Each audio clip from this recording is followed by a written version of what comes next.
Je remercie d'abord le FRAPP pour nous avoir associés à cette présentation de leurs documents. Et c'est un plaisir d'avoir Cheikh Oumar Diagne à mes côtés pour participer à cette présentation.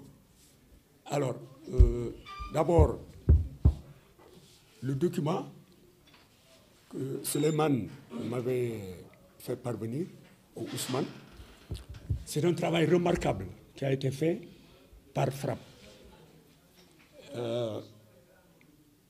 C'est très bien documenté et toutes les politiques de la Banque mondiale et du FMI en Afrique, pas seulement en Afrique, mais particulièrement en Afrique et au Sénégal, ont été très bien analysées avec des exemples très concrets, comme l'a dit tout à l'heure le présentateur.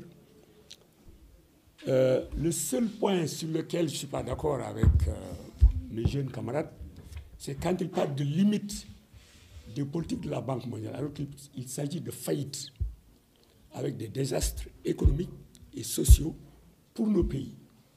Ce ne sont pas des limites, c'est des désastres. Ce sont des faillites que même la Banque mondiale et le FMI reconnaissent aujourd'hui. Il y a certaines politiques que ces institutions empêchaient nos pays de faire, de suivre. Par exemple, le soutien de l'État à des couches vulnérables par des transferts monétaires. La Banque mondiale disait que ce n'était pas bon, etc.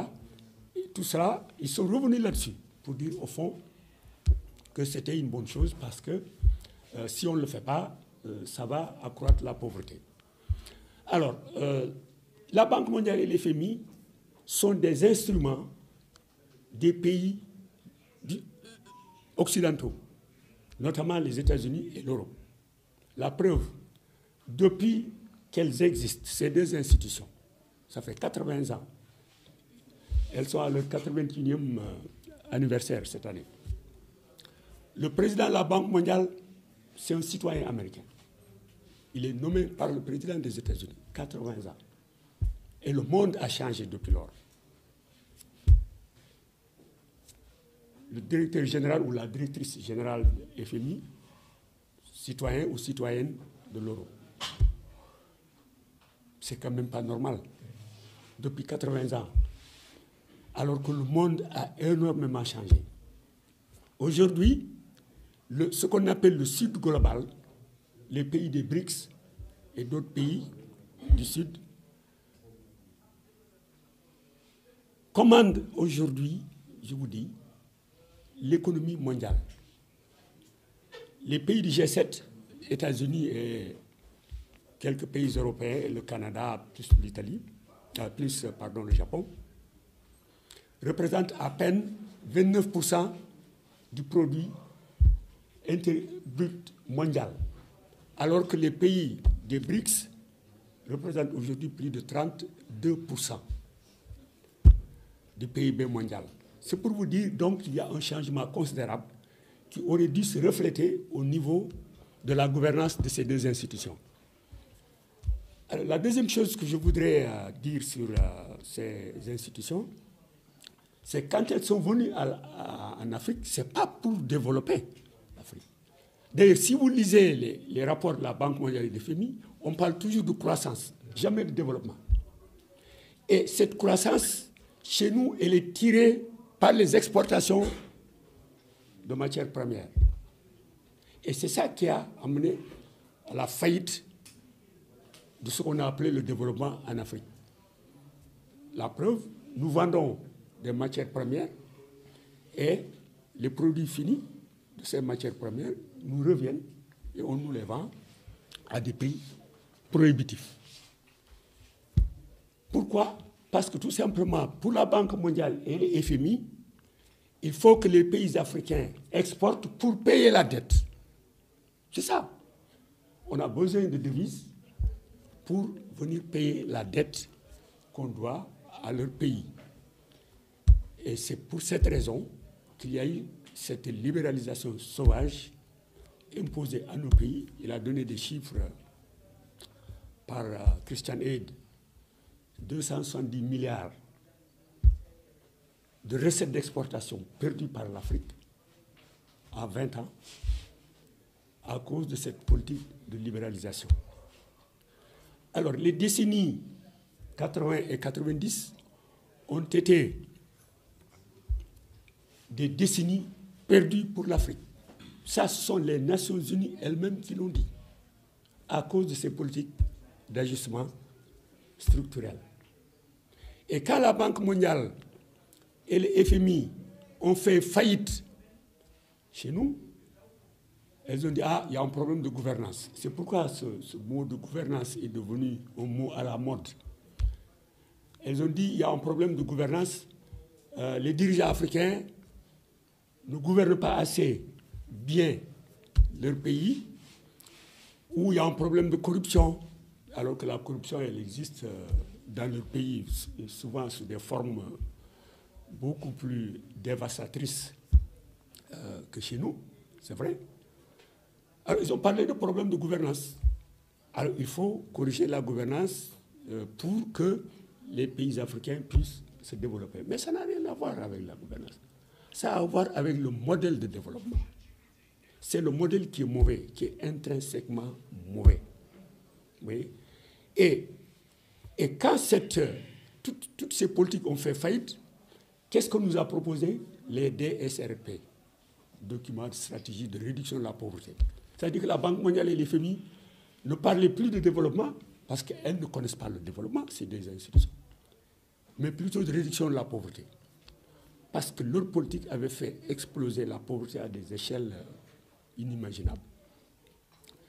Et à l'intérieur même du système, c'est-à-dire ce qu'on appelle la pensée dominante en économie, chez eux, là-bas, aux États-Unis et en Europe, des économistes de renom ont attaqué les politiques de la Banque mondiale et du Fonds monétaire international. Joseph Stiglitz, qui a été conseiller à la Maison-Blanche du temps du président Bill Clinton, qui est prix Nobel d'économie, qui a écrit un livre dévastateur, La Grande Désillusion, livre dans lequel il dénonce les politiques cyniques de la Banque mondiale et des FMI dans les pays africains. Paul Krugman, qui est également un autre économiste de renom américain et qui est éditorialiste au New York Times, qui est également prix Nobel d'économie, aussi a attaqué les politiques de la Banque mondiale et des FMI, c'est-à-dire le modèle néolibéral imposé à nos pays. C'est ça la réalité. Le modèle qu'on nous a proposé, c'est un modèle néolibéral visant tout simplement à ouvrir nos économies aux investissements étrangers, aux multinationales, avec toutes les faveurs qu'on leur accorde pour les attirer, et on leur laisse la liberté de dévaster nos économies.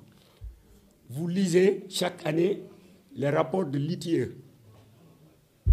et vous voyez que dans ces rapports, le Sénégal ne gagne absolument rien.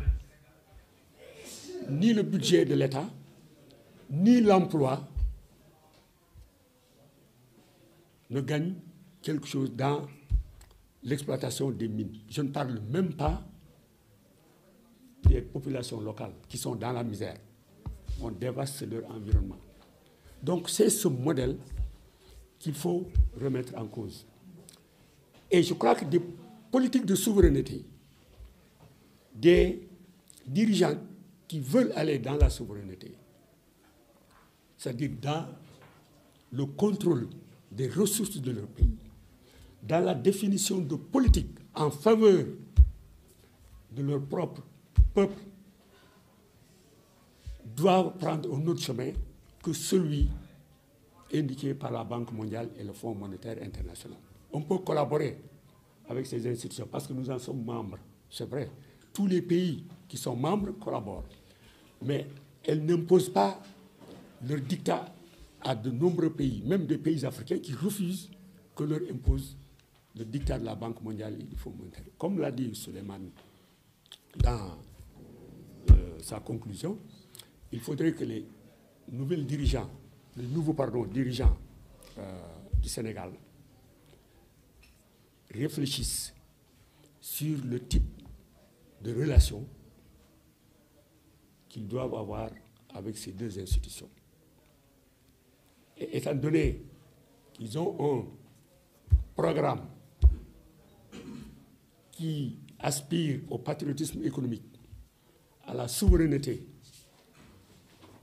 ce programme est incompatible avec les prescriptions de la Banque mondiale et du Fonds monétaire international. Donc, avoir des rapports sains, mais qui soient des rapports différents de ceux qu'on nous a imposés depuis les années 80. Je crois que c'est dans cette direction-là qu'il faut aller. Je félicite encore mes camarades de frappe pour la qualité de leur rapport et pour cette invitation. Merci. Merci beaucoup, doyen. Cheikh Oumar. Cheikh Oumar. Attention.